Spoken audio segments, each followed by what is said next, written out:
I welcome you to the UKGCC and then KPMG webinar on key cybersecurity considerations for businesses in an expanding digital ecosystem. And today we are glad to have with us Fabiola Amedo. She is Deputy Manager IT Advisory Unit at KPMG, and also Samaluku. He is an Associate Director IT Advisory Unit at KPMG. And how, as a business, how should you build a stronger cybersecurity network, and how that is going to impact on the business and on the bottom line? We have a little presentation that we do before I let my panelists come in and join me in this discussion. Thank you, George. And we thank the UKGCC for having us. I like the tagline of the UK Department of International Trade. It says, business is great. And the reason why I like that tagline, especially if you citate it, in view of the topic we are discussing this afternoon, is that for business to remain great, businesses have to, consider cybersecurity, especially in the digital ecosystem. There's no doubt about it. COVID-19 has accelerated the digital transformation of a lot of organizations, whether you're in the financial sector, manufacturing sector. COVID-19 has really accelerated the digital transformation of organizations. And at KPMG, we've always maintained that digital is not the icing on the cake, but it is the cake itself. So we need to have that at the back of our mind as we talk about cybersecurity. So cybersecurity definitely is one of the pillars of digital. So if you look at what we are discussing this afternoon, we'll have a brief introduction. We'll look at the cyber threat landscape. Then, of course, we'll talk about what businesses should do to take care of the cyber risk that they are exposed to. So let's move on to the next slide. We'll have a video for you. So it's a short video. Then we'll talk about the video when we are done. So please watch the video. Baby, the world is ours. My heart is racing 100 miles an hour. Let's just embrace and turn the music louder. Let's get it high, get it right. Dim the lights, only got to sunrise. Start living for tonight. World is ours. My heart is racing 100 miles an hour. Let's just embrace and turn the music louder. Let's get it high, get it right. Dim the lights, only got to sunrise. Start living for tonight. Start living for tonight. But what is the power behind the throne? Why? Tens of thousands of computers that have suffered from a ransomware Another attack. global ransomware attack. Security company reported that it discovered one of the biggest bank robberies ever. No guns involved. Hackers did it, breaking into more than 100 banks in 30 countries and making off with a total of as much as $1 billion.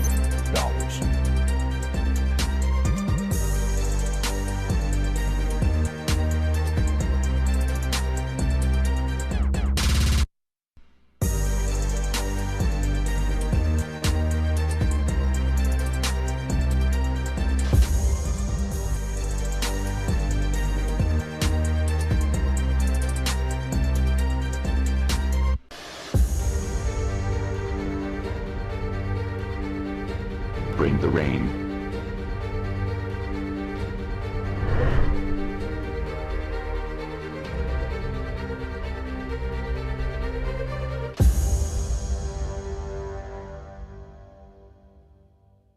Baby, the All right, thank you. Hope you enjoyed the video.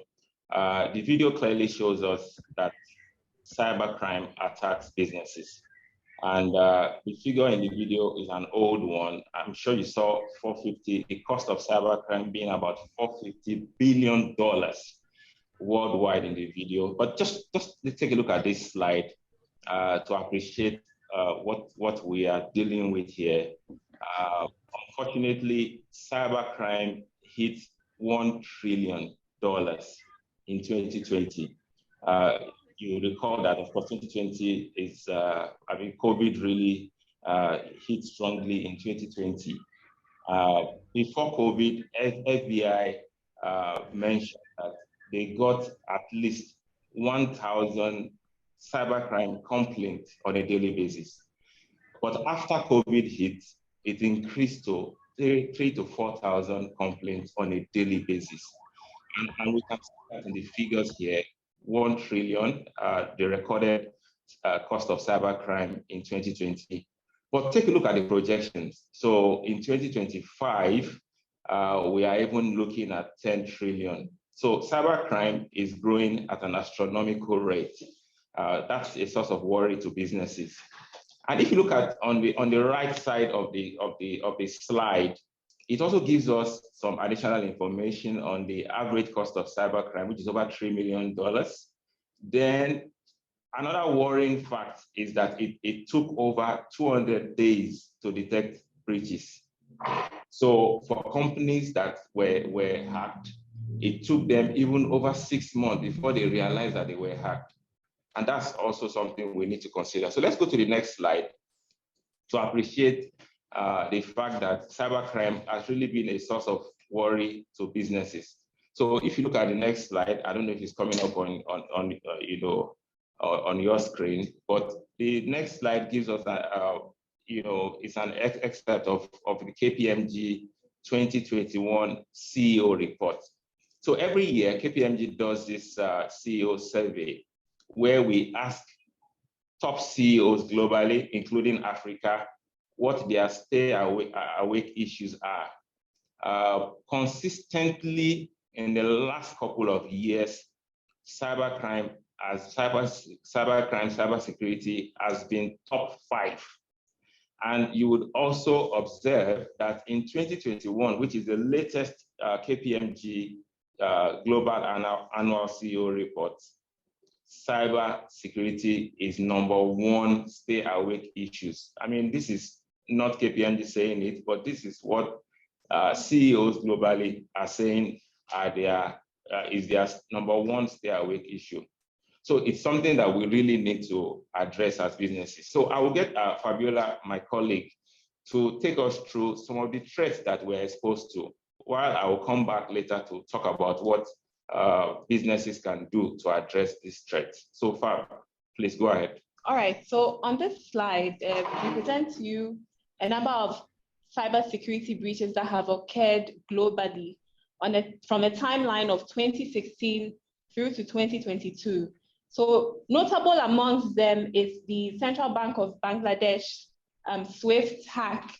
Now, this has been dubbed the $1 million job, where hackers had gained access to the bank's computer systems for almost a year, and they planned to steal $1 billion.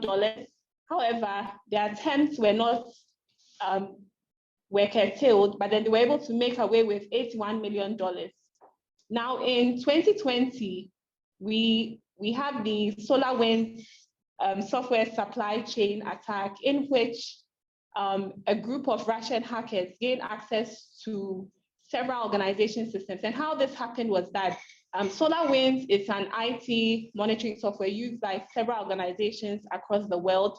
And what happened was that SolarWinds deployed an update, and the hackers were able to inject some kind of malware into the update that was deployed and gained a backdoor or gained entry into several organizations' networks. So this was another significant hack, which shows that there are risks associated with third-party softwares and tools that we tend to implement in organizations. And then also in 2021, we have the Facebook hack in April 2021, whereby sensitive data of over 500 million Facebook users was accessed and posted on a cyber criminal forum.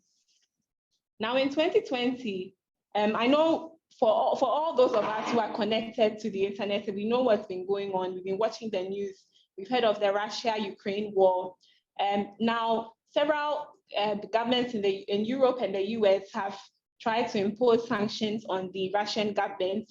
However, there are also hacking groups such as Anonymous, who have also tried to send a strong message to the Russian government by hacking the Russian central bank and stealing almost 35,000 sensitive documents as a warning to Vladimir Putin and the Russian government. Now, you tend to realize how the digital space warfare is no longer on the ground as we know it. It's gone to the cyberspace. And even the Ukraine Vice Prime Minister made a comment on social media where he said, we are creating an IT army, we need digital talent, and sort of calling for individuals with highly skilled individuals with some knowledge of cybersecurity to join them and then try to fight the Russian government. And then also there's been what we tend to call supply chain attacks. As I mentioned earlier, SolarWinds was one of them. There was also one for that affected Okta. Now, Okta is a third-party service provider who provides some form of services to Microsoft. And Microsoft, as we all know, a lot of organizations use Microsoft products. Now, the hackers were able to gain access to Okta's system, super user access, and by so doing, claim to have also obtained some aspects of Microsoft source code. So this is something that's worrying for all of us. It's not just a problem for the big tech companies, it's a problem for us all, because I know a lot of organizations use the Windows operating system platforms. Now, in Africa and Ghana, we've also had our own fair share of attacks. In Africa, we have the Standard Bank ATM fraud hits to the tune of 300 million rand, whereby there was a group of individuals, so let's call them malicious persons, who forged Standard Bank credit cards and withdrew or attempted to withdraw over 250 million rand from 1,400 ATMs in Tokyo and other areas of Japan. Now in Ghana, notable amongst them is the Electoral Commission website hack, where there was known to be an attempt to put up fake results after the election. However, this was reported to have failed. So on this screen, we have some significant statistics from the Bank of Ghana Fraud Report 2020. And amongst them, the Bank of Ghana recorded an ATM fraud loss value of 8.19 million in 2020. And this had increased by 32.3% from the previous year, and that was 2019 when this was reported.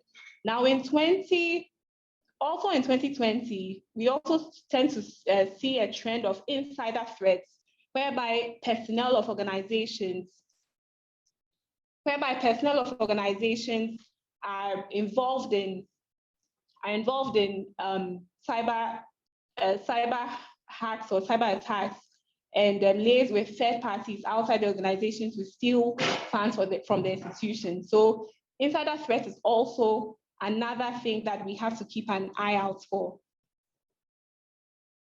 Now, with respect to key cybersecurity threats, there are a number of them. However, we wanted to list out the very significant ones that we see from organization to organization. Now, notable amongst them is phishing. Now, for those of us on the call who are familiar with phishing, we know that this is a method through which hackers try to gain sensitive information from unsuspecting individuals.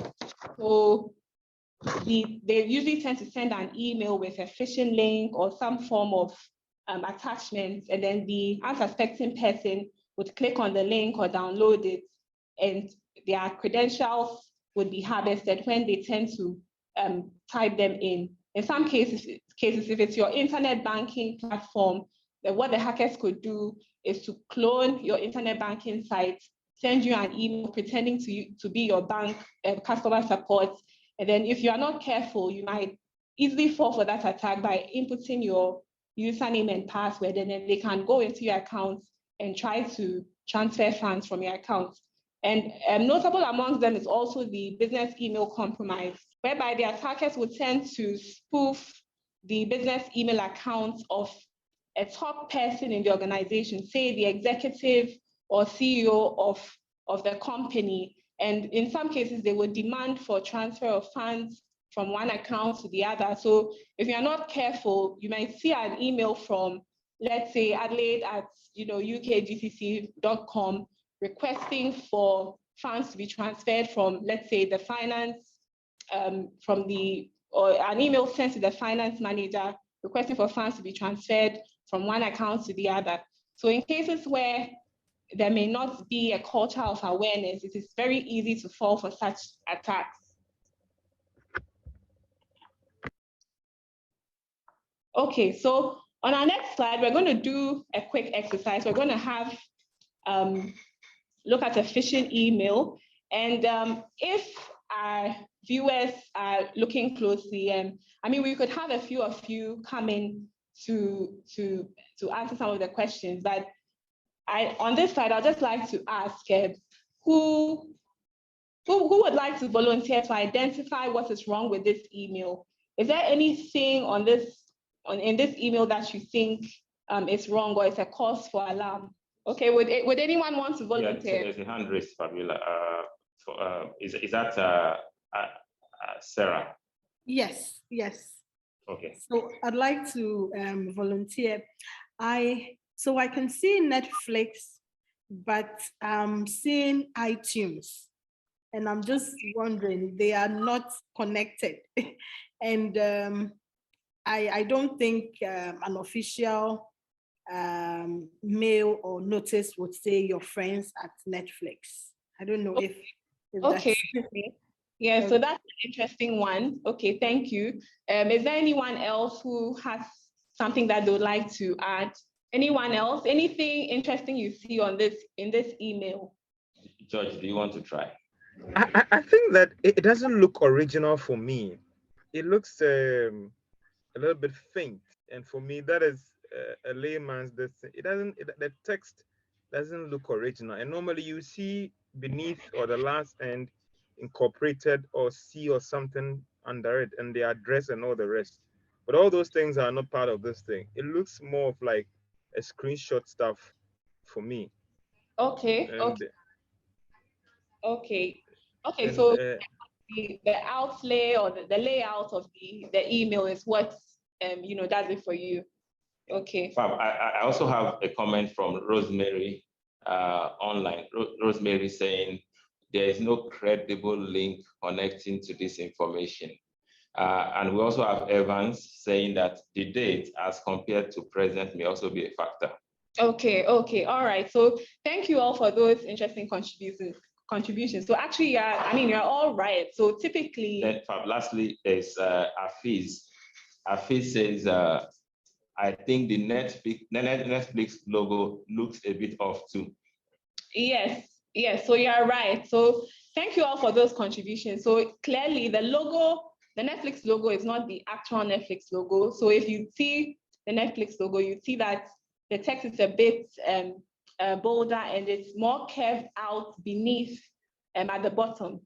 And the next interesting thing too is that the message typically sounds urgent. So because the attackers want you to act quickly or out of fear, they will typically add a deadline. So they'll say, okay, we've canceled your membership effective Tuesday, maybe it's the next day. So because you are quick to act, you don't want to lose your account, you quickly, click the link and then log in to try and renew your subscription.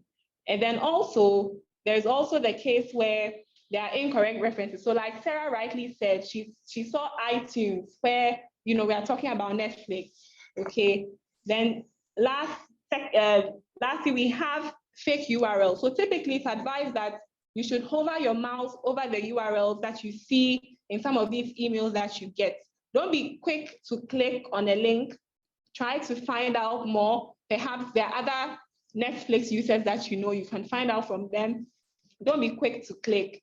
You can also see here, the URL presented here is actually not correct. So you see it's HTTP Netflix with an S, right? So sometimes you should also try and pay attention to the detail of the URLs that you tend to click on. And then additionally, this is also not secure. Typically for secure sites, there's an S attached to the HTTP, which makes it or presents it as a secure site for you to be able to transact on. And then there's also poor grammar in most cases. So there's also this exercise that would like you to try. How many of you have heard of haveibeenpwned.com? anyone, you can drop comments in the chat or raise your hand. Who has heard of haveibeenpwned.com? Okay. Okay, so in case we haven't heard of Have I Been Pwned, it's a site that was created by a security researcher called Troy Hunt. Now, Troy Hunt was on a search to try and aggregate all data from data breaches, known data breaches across the globe, such that if you ever signed up for a certain service, say Facebook, Yahoo, and there's a breach, you can go in there to this site, type your email address, and then check if your email account has been compromised in the data breach. So perhaps we could cite an example. Would we like to see an example? Of course, you want to do that.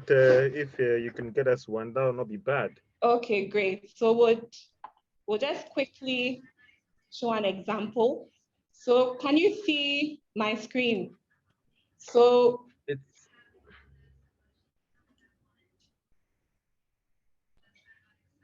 okay, can you see my screen? So I've gone to the site haveibeenpwned.com. And so as I'm doing it, you may also try on your mobile device or tablet. And over here, you just type in your email address. So in this case, we're going to try one of our colleagues' email addresses. Okay, and we're going to check if his account has ever been involved in some form of data breach or compromise. So you click the pwned button at the edge, and then, okay, it says he's been pwned. So if you scroll down the page, you tend to see all forms of data breaches that your email account was involved in. So here we see one for Adobe in 2013. So he probably signed up for some Adobe service, anti-public combo, Dropbox. So now, for those of us who have Dropbox accounts, you remember in 2012, there was a massive data exposure, and people were advised to go in there and quickly, change their email passwords. So typically, sites like Dropbox, LinkedIn have all been, victims of data breaches. All right. So I'll quickly go back to the presentation.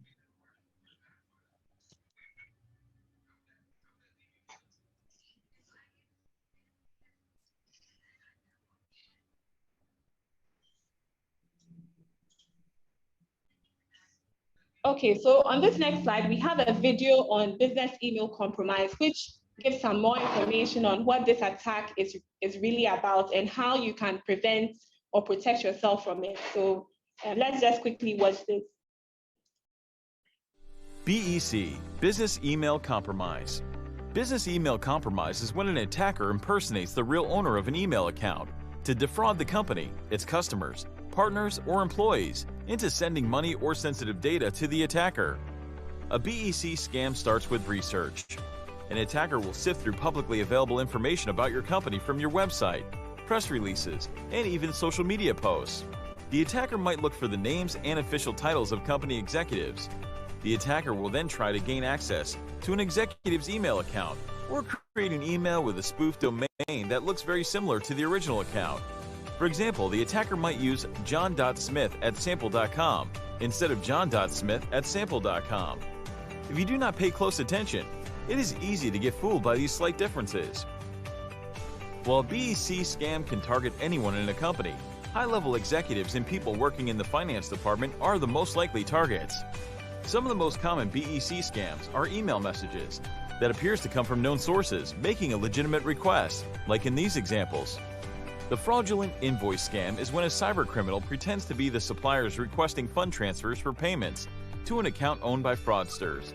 The fake boss or CEO scam is when attackers pose as the company's CEO or any executive and send an email to employees in finance, requesting them to transfer money to the account they control. The fake attorney scam is when a lawyer's email address is used to contact clients, asking that they pay money immediately to keep things confidential. In an account compromise, an executive or employee's email account is hacked and used to request invoice payments to vendors listed in their email contacts. Payments are then sent to fraudulent bank accounts. HR or bookkeeping employees will be targeted in a data theft in order to obtain personal or otherwise sensitive information about the employees or executives. This data can be very helpful for future email attacks. All the messages in a BEC are of course fake, and in each case, thousands or even hundreds of thousands of dollars can be sent to criminals instead. According to the latest studies, phishing attacks that spoof the CEO or company director were among the most costly scams reported. The average amount received by scammers through CEO fraud is $35,000. CEO fraud is not going away anytime soon. In fact, as research shows, it's dramatically becoming a fast-growing threat to organizations. Your business will most likely be targeted at one point. We therefore ask you to be vigilant and to be on the lookout for possible BEC attacks. All right, so we'll move into the next segment of our presentation, which is the cyber game. All right, thank you, Fabiola. Sarah, are you ready to play the cyber game? So this is an interactive game. The way it has been designed, I mean, we have KPMG, we have a lot of cyber games that we've developed ourselves, and we use it for cyber awareness purposes. So we will get to decision points, and Sarah will respond. So you take the position of CEO in some cases, CIO in some cases, and make a decision on behalf of the company, in this case, Castle Bank. So let's take the introduction. Then Sarah, please, can you just indicate that you're ready? Yes, I am ready. Okay, that's fine. So let's take the introduction, Fab.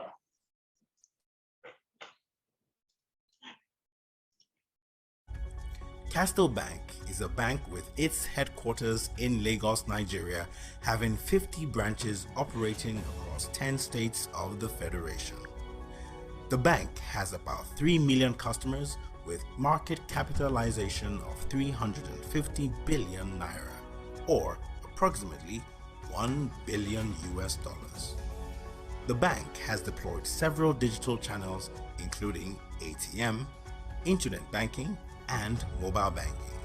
The bank claims to have deployed the latest security solutions to protect its network infrastructure. It's Monday morning, 8 a.m. Fred, a teller at the head office branch, just realized that he's unable to log on to the core banking application. On reporting to Mike, the IT staff, he confirms that similar complaints have been received from 6 other staff within the head office. Mike, who appears a bit perturbed, logs on to the affected servers to investigate the reported logon issue and discovers a banner prompt informing him that the database has been encrypted and a ransom of 500 bitcoins, or approximately $594,000 is required for the database to be decrypted. Mike then informs the CIO, David, of this development. As the CIO, what will be your next line of action? All right, so Sarah, your bank, Castle Bank, has just suffered a ransomware attack, and the hackers are demanding that before they can decrypt the database, that you need to pay a ransom. So you are the CIO. As a CIO, what would you do? Inform the CEO, pull the plug, or call the vendor? I'll inform the CEO. All right, thank you, Sarah. So let's. The CEO has been informed of the development and is very worried. He questions the CIO to understand exactly what happened and meets with the CIO at the IT unit to see the situation himself. He calls for an emergency meeting immediately with the CIO and group heads and assesses the impact of the affected servers to the business, as well as the options for immediate action. What do you advise? So what next? As a CEO, what do you do? Do you remain offline and fix the issue? Do you return online and fix the issue? Or do you just quietly pay the ransom? I'll choose remain offline and fix the issue. Okay, Sarah wants to remain offline. Fab. CEO has decided that it's too much of a risk to remain online given the nature of the security incident, and has given the CIO instructions to shut down all internet connections. However, after about 6 hours of trying to fix the issue, the IT team has been unsuccessful. The CEO later receives a phone call from one of his top customers complaining of issues around failed transactions on the bank's internet banking application.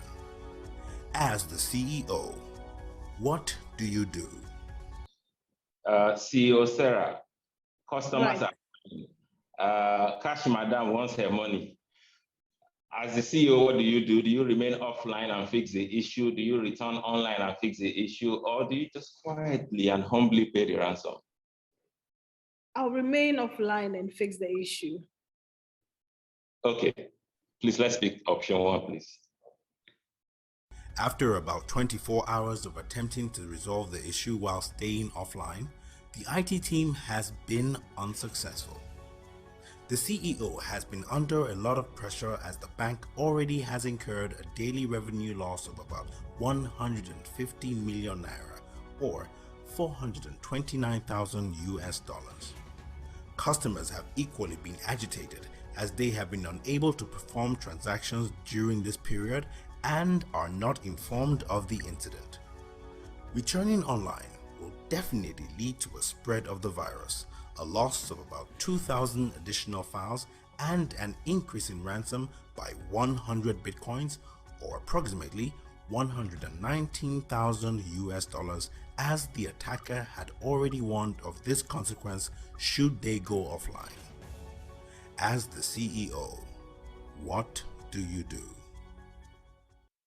So we are back again. As the CEO, what do you do? Do you return online and negotiate with the attacker, or remain offline and attempt to fix the issue in another 24 hours? Mind you, we have been down now for 24 hours. No internet banking. Customers cannot have access to their money. I'll remain offline and attempt to fix the issue in another 24 hours. All right, thank you. Please, let's move on. Castel Bank has been offline for almost 48 hours and the IT team has not been able to decrypt the files. Agitation and pressure from customers has been unbearable as there are media speculations that the bank has been attacked. The executives are faced with intense pressure in recovering quickly and managing the reputation of the bank. What should the CEO do? Again, we're back. You want to return online and negotiate with the attacker. You want to format the affected servers and attempt to restore backed up data from tapes. And that will take another 24 hours to resume business with restored data.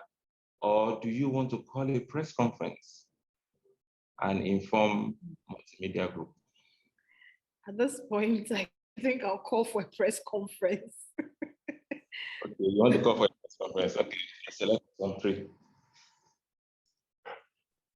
The CEO is extremely worried of the possibility of having confidential customer information published on the internet.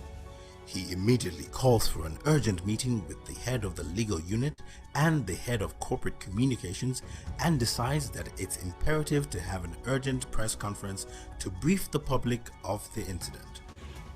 What is your message to the public? All right, so you've decided to tell the media. So what is your message? Are you going to say the bank has been attacked, critical servers compromised, and attackers have access to confidential customer information? Or are you going to say that there is a technical upgrade which should be concluded soon? The last option, are you going to say the bank is under a minor crisis, but we are on top of the situation? I would say there is a technical upgrade which should be concluded soon. Okay, all right. Option 2, please, Fab. Castel Bank has been online for almost 48 hours and the IT team and CERT team have been unable to decrypt the files. Unfortunately, the file servers have now been infected and all critical files encrypted. The spread of the infection can no longer be accommodated by the business, and the CEO is under immense pressure from the media, customers, and regulators to provide a statement on the situation in the bank. As the CEO, what will you do? So what do you do next?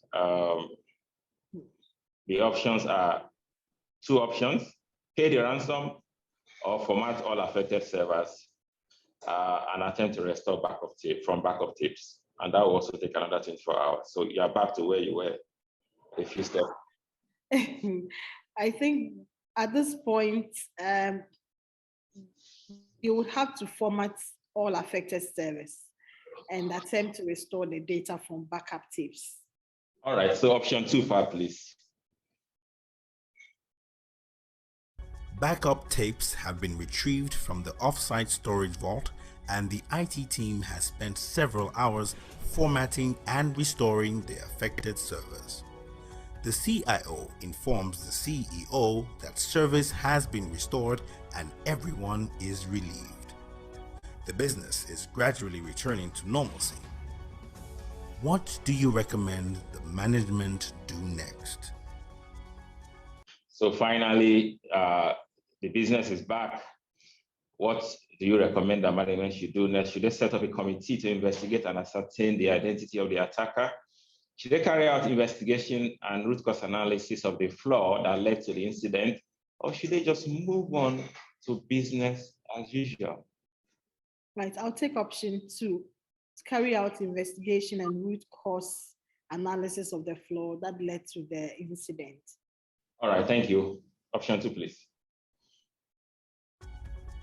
After a series of investigations, log analysis, and interviews, it has been discovered that one of the database administrators had earlier received a phishing email containing an invoice purported to be from one of the bank's service providers. This invoice was a Microsoft Word document with embedded malicious macros which were executed upon opening the document. What do you suggest management do next? So what do you suggest management do next? Mete out punitive measures to the attacker, review and enhance endpoint security controls, or enhance information security awareness programs? I'll review and enhance endpoint security controls. All right, thank you. Yes, the importance of implementing strong security controls on all endpoints across the network cannot be overemphasized. Similarly, the peculiarity of the human factor underscores the importance of enhancing the content and approach to information security awareness programs amongst internal users and particularly system administrators, as the security of an organization is as strong as its weakest link. Through a single phishing attack, operations of Castle Bank were adversely affected, while management and response teams were faced with the challenge of making the right decisions to minimize losses, recover the business, and manage reputational implications, all within the shortest possible time. Just like Castle Bank, several organizations today are confident about their security policies, processes, and procedures, while others have not been faced with the challenging reality of security today, as the fact remains that despite an organization's best efforts, things can and will go wrong. Hence, a comprehensive resiliency plan, which includes elements such as event response, communications, crisis management, detection, threat identification, and operational monitoring, can help minimize losses and protect the organization's reputation in the event of a security incident. All right, thank you so much, Sarah, and thank you all. I would specifically want to thank Francis for commenting EAD, and I think I have Akuba too. So thank you so much. You know, there are definitely lessons for us when it comes to this cyber game show. This is just simulation of a ransomware attack, an example of the cyber threat that we mentioned earlier. We will now talk about a few lessons from this cyber game show. You know, clearly, you know, the company needed a crisis management strategy, information security awareness, very important. What led to the whole drama, you know, was an admin person clicking the wrong email, and of course it gave way, for the attackers to come into the organization to encrypt the database.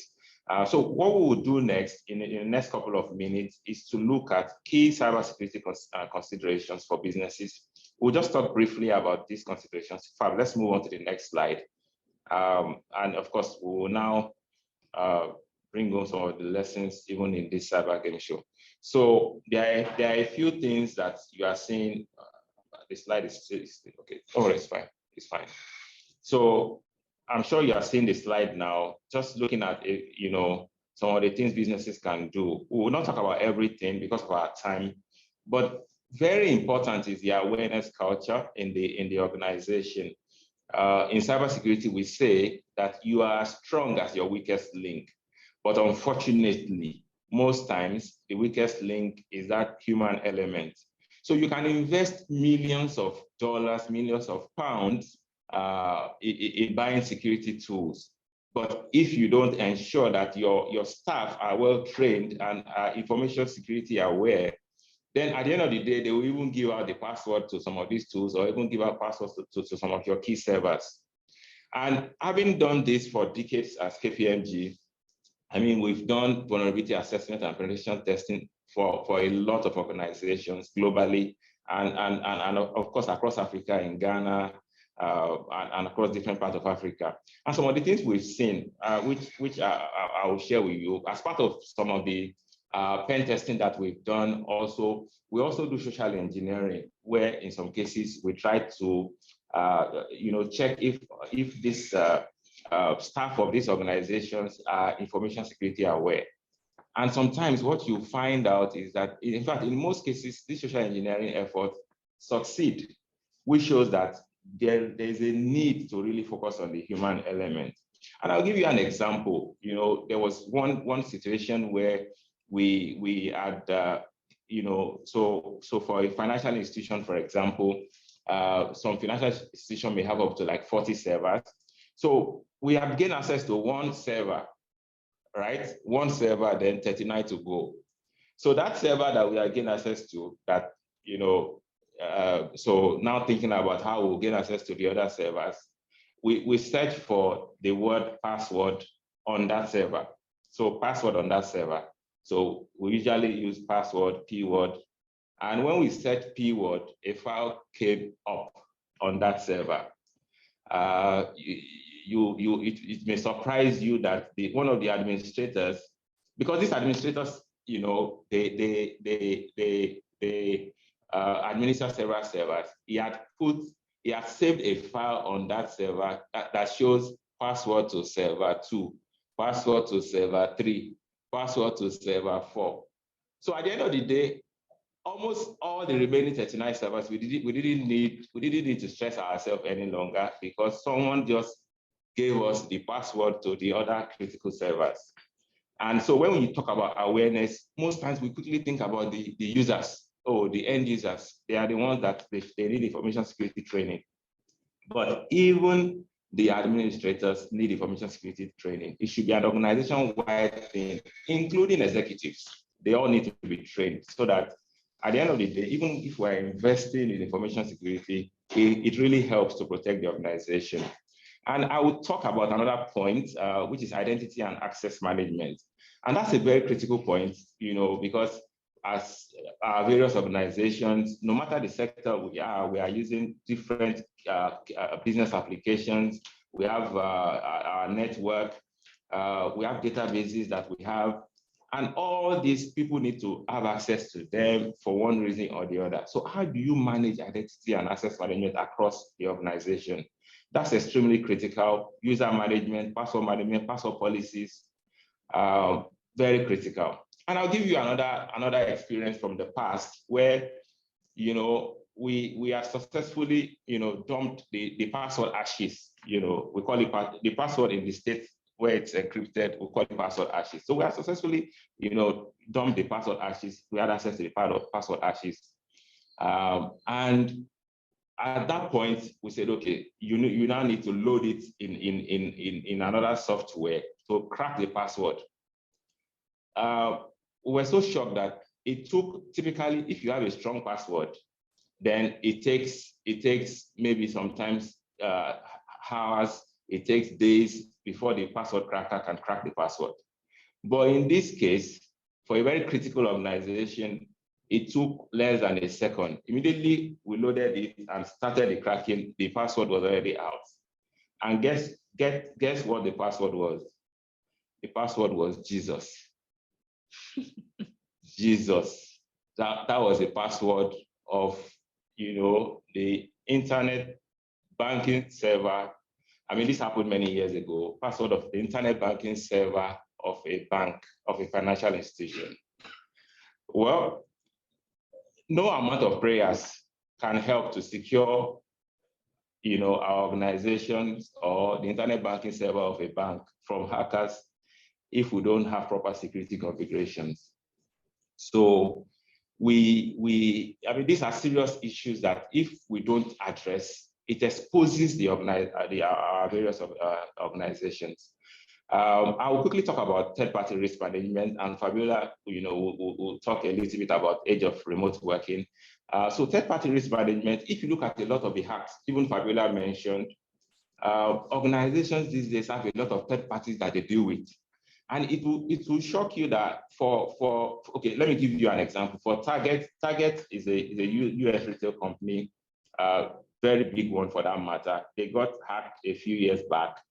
And it was not directly through, that the attackers, got through to Target system. It was through a third party that had access to Target system. So the reality is that you have a lot of third parties that work for you, especially for a lot of businesses. How are you managing these third parties from a risk point of view, especially those ones that are very key and that have access to your systems? That may be an open door actually to hackers. So that's something for us to think about. Fab, you can quickly talk about the age of remote working, then we'll move on to the next considerations. Okay, all right. So how many of us enjoyed working from home in 2020 through to 2021? I'm sure a lot of us probably enjoyed it at some point. Work from home, it's a very interesting concept. It provides some form of flexibility for a lot of employees, especially working mothers, people who have the responsibility of taking care of other people. It makes work flexible for you. So it's something that a lot of us like or prefer. We would rather do that than coming to the office, sitting in traffic for 2 hours, But remote working, in as much as it's a very pleasant thing, there are also certain sinister aspects of it. So when we're working in our organizations, we have some form of restrictions. We have maybe our IT manager or CISO, checking on us. We have all sorts of controls in place, filtering mechanisms. There are some websites you may not be able to visit. And, there's some form of restrictions, especially where organizations have implemented appropriate controls. So, but then at home, because you are working, you're working within your own space, there are certain controls that your company may not be able to put in place for you. However, from a logical or software point of view, there are certain things that can be done. So organizations are encouraged to have remote working policies or teleworking policies, which guide how employees work from remote locations at home, at the airport, at cafes, at restaurants. All those policies provide some form of baseline for you. So some examples of controls that organizations are encouraged to put in place are multi-factor authentication. So when people are working remotely, it's easier for someone to be able to get access to their computer. Even at home, you may have friends or visitors come over, strangers. Someone can get access to your machine, copy of information. So there are even controls for encryption of your hard drives, which are recommended. And also, there's also VPN of virtual private networks that individuals are encouraged to use, especially when you are remotely accessing your organization's network from home or from some other remote location. So these are some of the controls that can be put in place to be able to protect individuals and organizations. Thank you.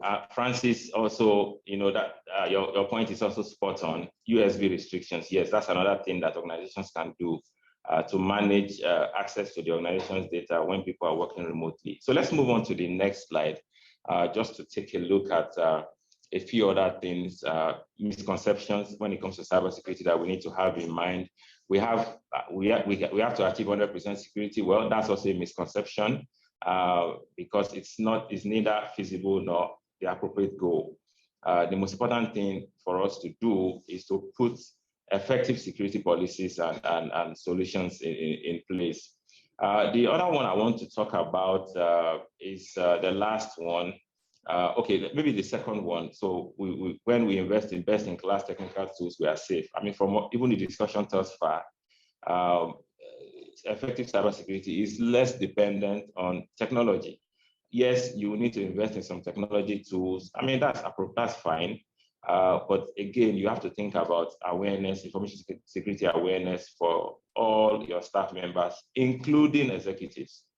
I would speak a bit about the last one. We must recruit best professionals to defend us. Yes, there's nothing wrong in recruiting the best cybersecurity professionals, but we normally emphasize the fact that cybersecurity in any organization, any sector at all, it is not a department, but an attitude. So it's something that, must be, what staff need to be well trained. It's the attitude of every staff, from the CEO to the gate man. Everybody needs to understand cyber and understand the risk that we are exposed to. So just a few, let's move on to the next slide and look at a few other considerations that we need to have in mind. So what we've identified here, just a few points here in terms of what businesses should do. And we've tried to look at it from before a breach, before a cyber breach, and post-breach. And before a cyber breach, from a strategy and governance point of view, there's a lot businesses can do. You can do a cyber maturity assessment. You can adopt standards. There are a lot of frameworks now for cyber. If you don't even know what to do, just adopt one of those standards like ISO 27001, which is the international standard for information security. It will help you. Then everything now, you now move on from there. I mean, everybody in the organization knows that management has communicated that this is our security standard that we will use, that we implement as an organization. You can, of course, there's the last one there is about taking a cyber insurance. I mean, a few insurance companies now are offering cyber insurance services. So you can also consider that. From a transformation point of view, we already spoke earlier about identity and access management. That's very critical. From a cyber defense point of view, you need to have security assessment. There is a need to continue to do vulnerability assessment as an organization. Typically, you should have internal people who are able to, I mean, some of these tools are free. You just need knowledgeable people that can continue to assess your network from time to time and identify security vulnerabilities before these hackers will identify them and exploit them. Once you have all that in place internally, most security standards require that you also get a third party to assess your network. So you can also have a vulnerability assessment and penetration test done by a consultant once a year. Some organizations even do twice a year, just to get an outside opinion on how they are doing when it comes to cybersecurity. And there's something that I like to share with clients when it comes to choosing a penetration testing consultant, and that's extremely important because I normally give this analogy that as a husband, if you have a pregnant wife, would you allow an untrusted or unknown gynecologist to perform an invasive procedure on your wife? I mean, definitely not. And that's the same thing, right? Penetration test, VAPT, it's an invasive procedure. In fact, that's one of the most invasive services that any organization will buy from a third party or from a consultant. We've done a pen test before for an organization that in less than 5 minutes of connecting to their network, physically connecting the cable to their network, we were already domain administrators and in the inbox of the MD CEO of the organization. Less than 5 minutes, no exaggeration. So before you know it, I mean, anybody who would perform that kind of service for you would have access to sensitive information about the organization. And those are not the kind of information that you can allow just anybody to have access to. So it's extremely important. We normally, sound this, draw this to the attention of our clients that you have white hackers, the ethical hackers, KPMG, cybersecurity, we are ethical hackers. But then you have the bad guys, the black hackers. But there are people that sometimes they oscillate between black and white. So they come to you and like ethical hackers, and they gather information about the organization and end up using this information against the organization. So we need to be aware of this kind of untrusted, unknown, providers of cybersecurity services, so that in buying cybersecurity service, you don't end up exposing your organization further. The last point there, cyber response, is very important. If a breach has happened already, don't just say, we move on. That's what a lot of organizations in Africa tend to do, especially when, so there was a few years ago, we were an organization, a small company, but they were doing a lot of big transactions, big ticket transactions, but a very small company with just less than 10 staff. And they had, a man-in-the-middle attack where, in fact, DEC, the one Fabiola explained earlier, where the hackers intercepted, so it was a man in the middle, though, the hackers intercepted an email going to one of their bankers and changed, and this happened in Ghana here, I'm not talking about anywhere else. They changed the account number of the third party to their own.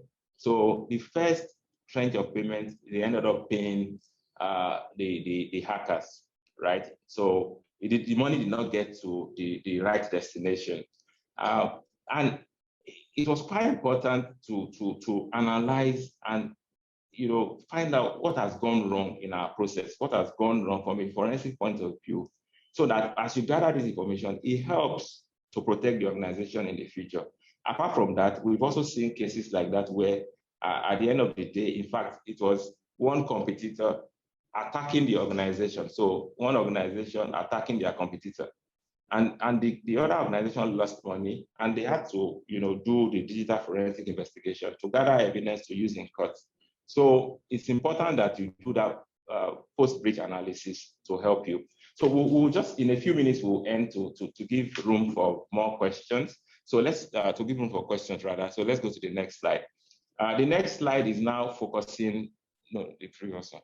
I just want to briefly, okay, I think I've touched on this already, just talking about incident response. But one thing we need to take note of is when it comes to incident response, we should plan and prepare. This follows the ISO 27035 standard, which you may get it online.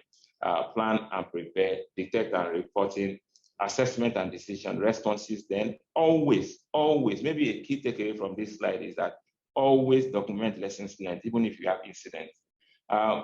Fabiola showed a slide earlier where we had a quote from the former FBI director, Robert Mueller, who said that there are two types of companies, those who have been hacked and those who will be hacked.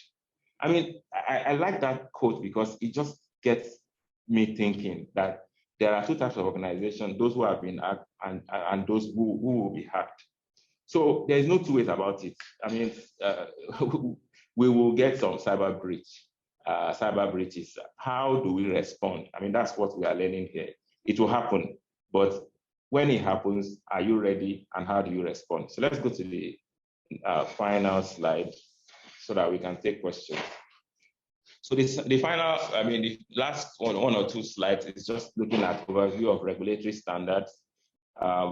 Just to let you know that For some sectors, we have standards already. For those in the, for every organization regulated by Bank of Ghana, there is a Cyber and Information Security Directive for every organization regulated by Bank of Ghana. But there is the Cybersecurity Act 2020, which you may be aware of, passed by the Parliament, and it applies to every organization now. And one of the requirements there, for example, is that you need to report information security incident breaches in less than 24 hours. So I hope we are all aware that if it happens, there is a law that says you have to report it in less than 24 hours to the appropriate authority. So these things we need, these standards we need to be aware of. There's the Data Protection Act too, so that as an organization, no matter the sector in which we operate, the relevant ones we need to ensure that we are complying with those standards. Then down there, you have relevant standards that you can adopt as an organization. So that's next slide. Okay, so we are there. George, I think we can take questions now. George, are you there? Yes, sir, I am here. And so if you've just joined us, we're having an interesting discussion on cybersecurity. I have been schooled a lot, I can say that, and I don't know about you as well. We learn all the text, but sometimes the practicality is different on the ground. So for those who are monitoring this session via all the various social media platforms, you can send your question via this Zoom or WebEx link, as well as our various Twitter handles. And I think I have some questions here, so I'll try and read them for you to have it. One is coming from Eric Opoku, and he says that, what about awareness and education of staff or officers from the governance area?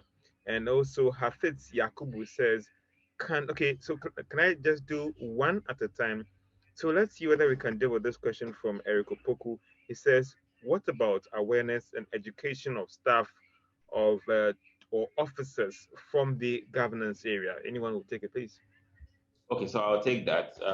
Eric, spot on. Awareness, like we mentioned earlier, very, very important. You can invest millions of dollars in security tools.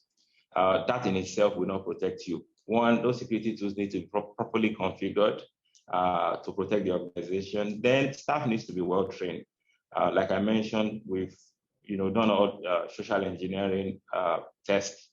And sometimes you see organizations, staff of organizations fail this test because yes, tools have been deployed, but people don't know what are those critical things. When you see a phishing email like Fabiola demonstrated earlier, how do you recognize a phishing email?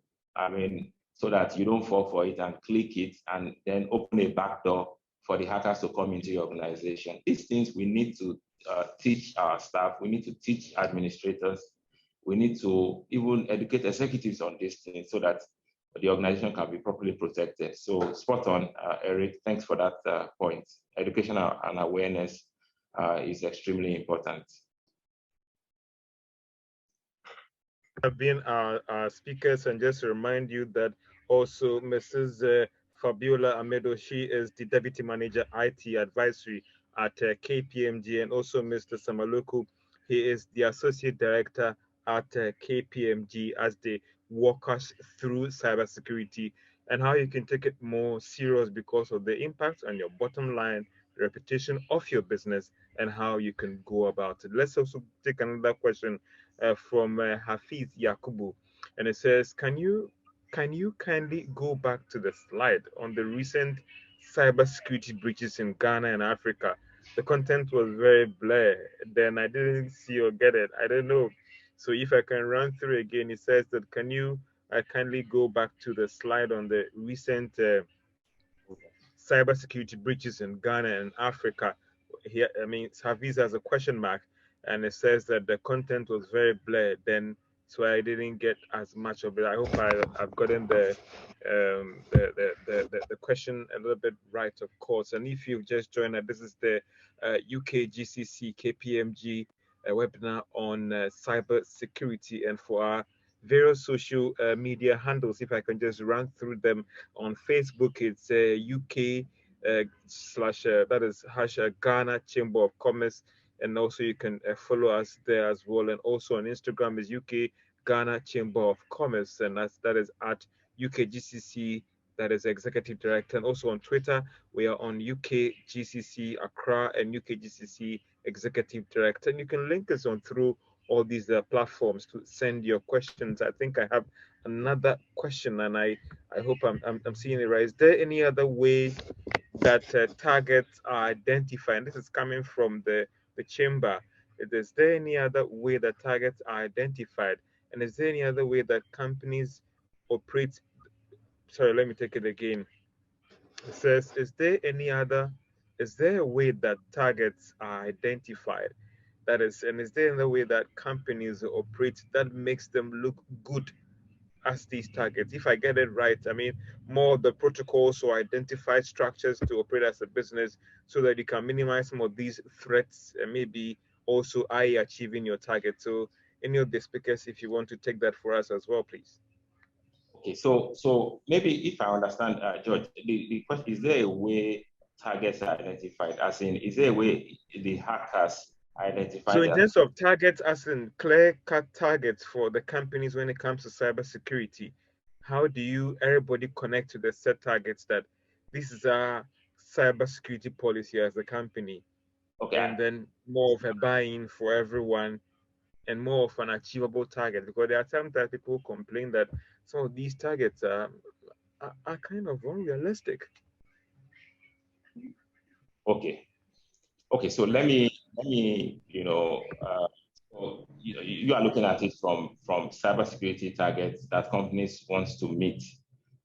So in terms of identifying your cybersecurity targets, if that's what the question is about, there was one slide we showed earlier that talked about, first of all, looking at your organizational goal and objective.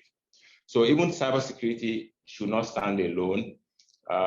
So you don't align your cybersecurity targets or goals to the attackers. Rather, you focus on, as an organization, what do we want to achieve and how do we want to protect our customers and ourselves? That in itself will help you align your cybersecurity targets properly and set cybersecurity goals that are achievable. Like we mentioned earlier, there are some things that the initial things you even need to do from a governance point of view will not require you to spend a lot of money. The initial things you need to do is to put in place policies that aligns with your organizational objectives. Put in place those policies, and policies also that are coming from appropriate risk management that you've done. So what are the risks that we're exposed to? The information assets that we have, what are the risks they are exposed to? Then we put in place policies that will mitigate this risk. So those initial things will require us to put in place appropriate policies and standards. Then we will now move on to implementing security controls, which of course, in some cases will cost us money, but most times there are tools out there that are even freely available that we can use. But if the question is about cybersecurity victims, right? Then I would just add that hackers have different reasons why. George mentioned something earlier that is the bottom line. It's about the bottom line at the end of the day. So companies who are making money, then hackers want to target them, especially those hackers that operate for the purposes of financial gain. Other hackers, we know we have activists that they have different reasons why they hack, right? But most of the hackers we have out there, they want to steal people's money. So if as an organization you are making money, you have contractors you are paying, they know you are moving money around, then they want to see, and that's why business email compromise has become very big worldwide, because all they need to do is to intercept one of those emails or pose as the CEO and send an email to the CFO to transfer money to a wrong account. So that's all what they do. you know, that if you are not careful, your company can be a target or can be a victim.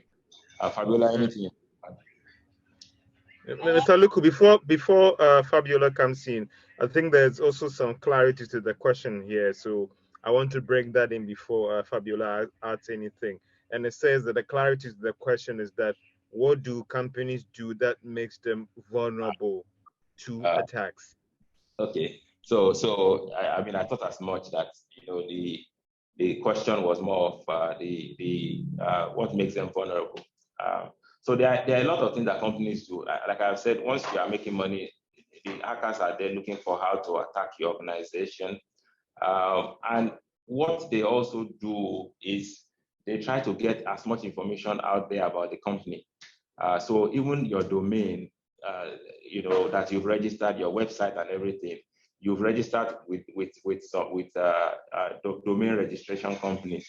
So what we tell our clients, for example, is what kind of information have you given out to the domain registration company, even at the point of registration? Because those are publicly available information that if you are not careful, hackers can take advantage of.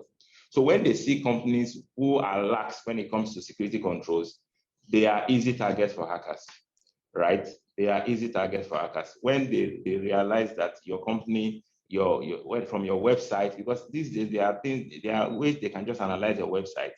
And that in itself give an indication of how you are taking, whether you are taking cybersecurity seriously or not. Because if your website is, you know, vulnerable to a lot of, you know, is exposed to vulnerabilities, then they know that, yes, this company is not taking cyber seriously, and it will be an easy target. Fabiola, you want to add anything?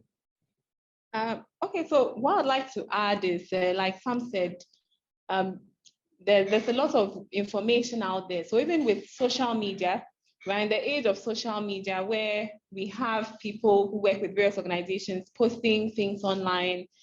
You know, even these days when people are about to eat, they take pictures of their food, you know, and post online before they actually eat the food. So, I mean, there's a lot of information that sometimes we unconsciously put out there on social media, which makes us prime targets for hackers. So even though they may not be able to immediately carry out an attack based on a photo or something, they will be gathering information gradually, especially if they've targeted you as or profiled you as an employee of, say, a bank or, you know, some other big corporation. So I think social media also has a significant role to play, in as much as it's connected us.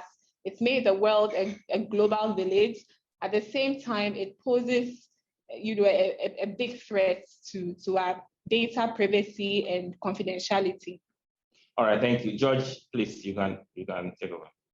See here, and if you've just joined us, this is that is the UKGCC seminar or webinar on cybersecurity, as we are engaging officials from KPMG to run us through why we need to take this thing very, very serious. And Hafiz Yakubu has come back to us again, and this is quite long. I'll try and summarize this question for all of us to get some deeper understanding. It says that how adequate or how appropriate are the current government regulators, such as the Cybersecurity Act, in dealing with cyber crimes and perpetrators of the cyber crimes, and also considering the nature of the advance of cyber crimes, i.e., the evidence of those crimes being the digital and the easily subject to manipulations. Now, the question: how does that impact on tracking and investigating the origins of the crime? Do I need to go over again, please? Okay, maybe let me attempt to answer the question, and Fab can also come in. We have reviewed, you know, the Cybersecurity Act and the directive that also follow the act. I mean, we'll say it's a good start. You know, it's not a perfect document as it is right now. You know, in terms of what, you know, companies are required to do in terms of enforcement of those things. I mean, there are still a lot that can be added to the document. But honestly, it's a good start for us as a country, because, it's clear about, responsibilities, the roles of key institutions, and the roles of all of us when it comes to cybersecurity. So that will help, in terms of us gaining traction. But it's a document that clearly needs to be reviewed as we make progress. Fab, do you want to add anything? Okay, so I'd like to add that in as much as we have, these, laws, directives, standards, there's a lot of, there are a lot of things that have to also be put in place. So the infrastructure, the personnel, and we need people with the requisite skills to be able to, back up or sort of lead some of these efforts. So I think currently there's been a lot of traction in the tech space, and cybersecurity isn't a new thing. It's been around for a long time, since the proliferation of technological devices.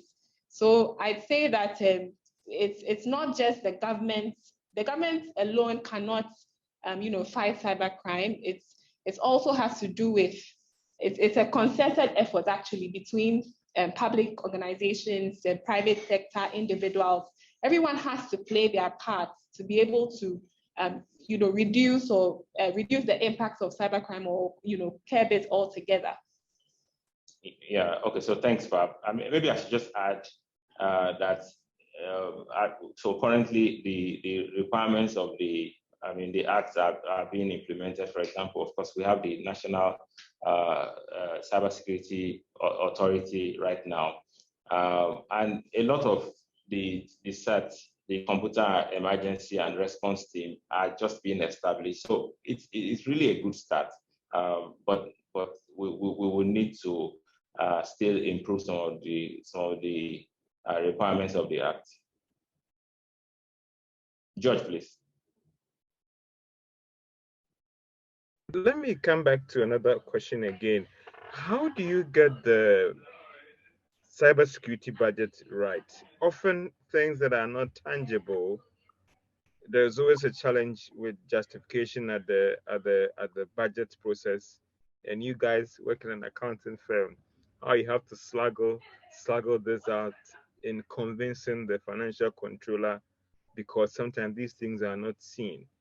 How do you get it right, and how do you convince the board and management about why this area should be really invested or get the budget right?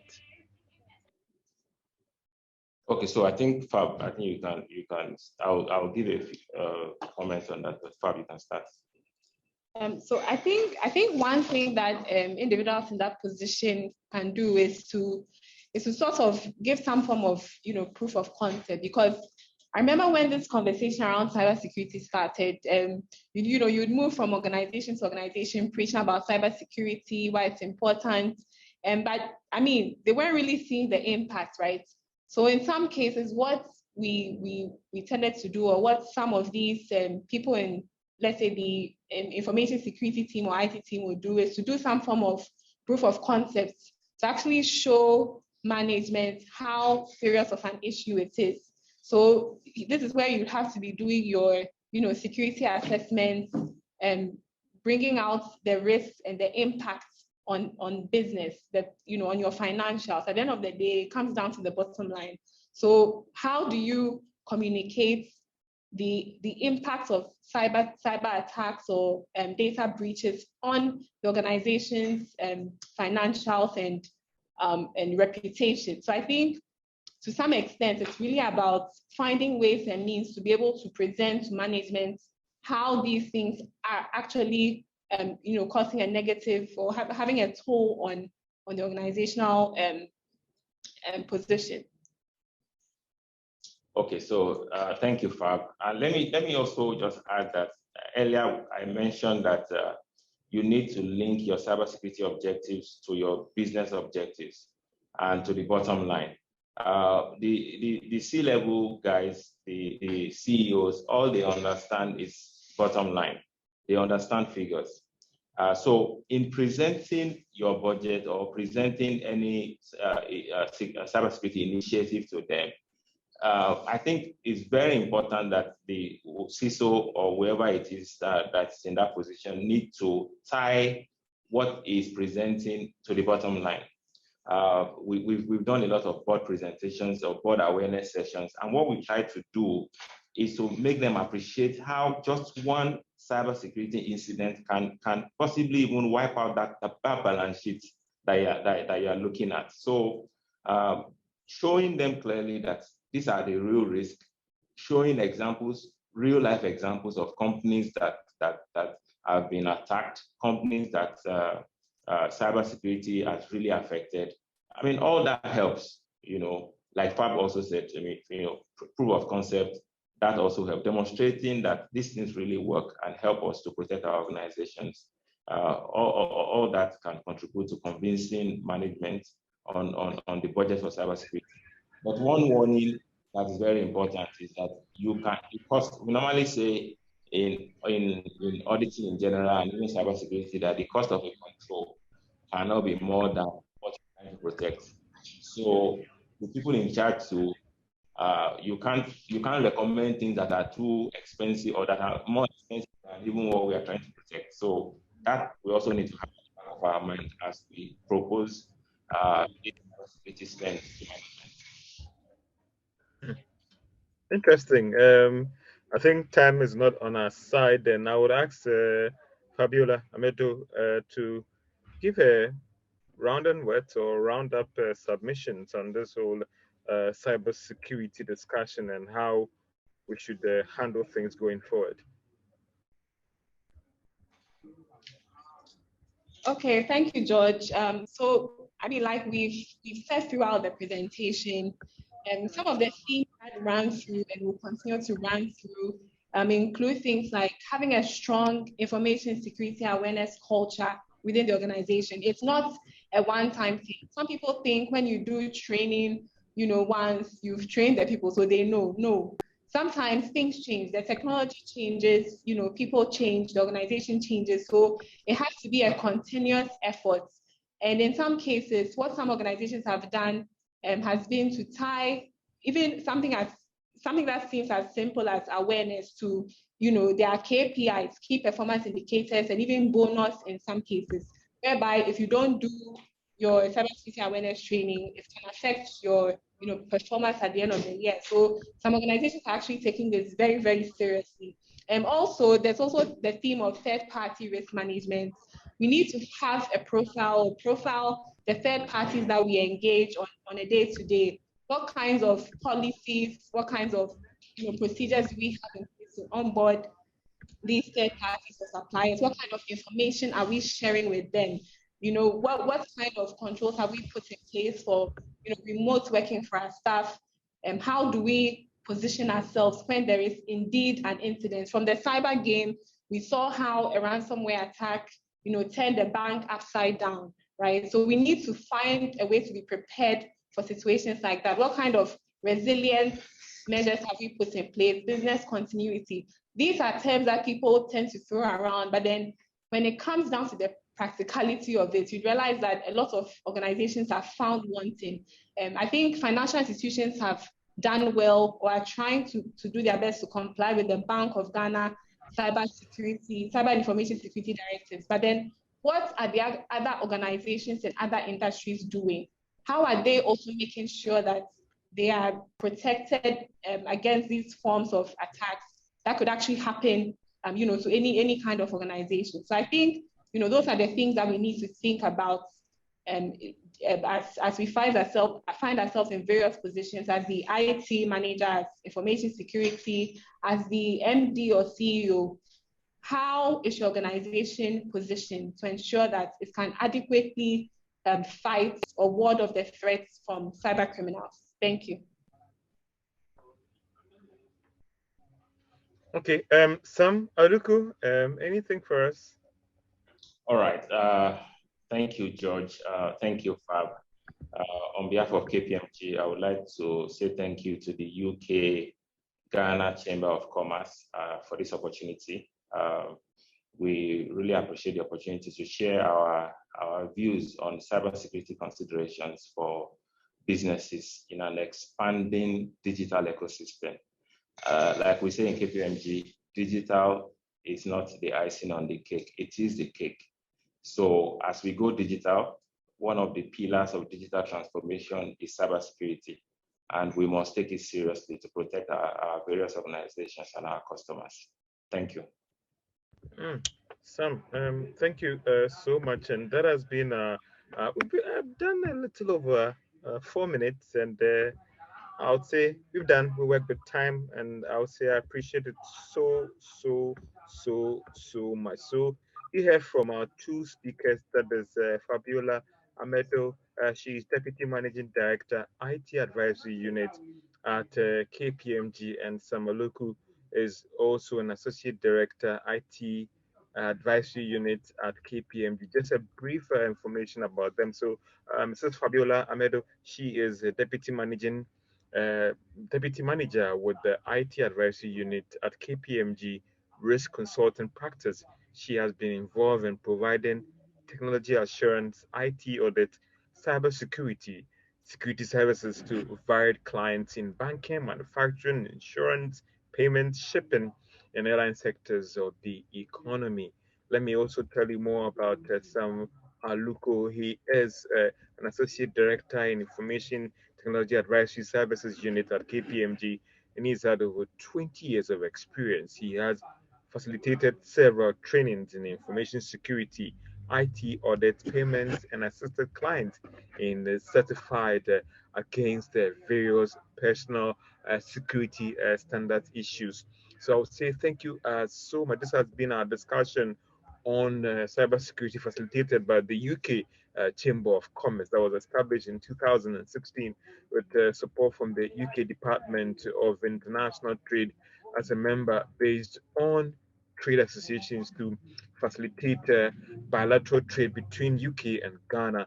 They are involved in advocacy and all the rest. So for our various social media platforms in terms of UKGCC on Facebook, it's at UK-Ghana Chamber of Commerce, and also you can get in touch with the executive director, that is Ajoba Achiyama on Facebook.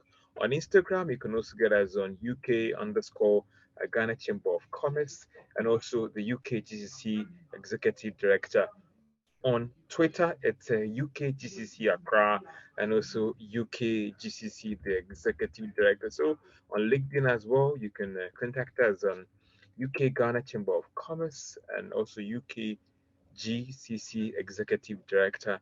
And you can stay connected through our various social media platforms, and also contact our membership engagement manager, Margaret, on 054 0126619. Let me take it again, 054 0126619, or email address is m.poku@ukgcc.com.gh. I have enjoyed the discussion myself in terms of being well educated when it comes to issues about cybersecurity. I'm so grateful I've been educated, and I believe that you also have done the same as well. Have a great day, and we'll meet another time again on the same platform, on the same network. Have a great day.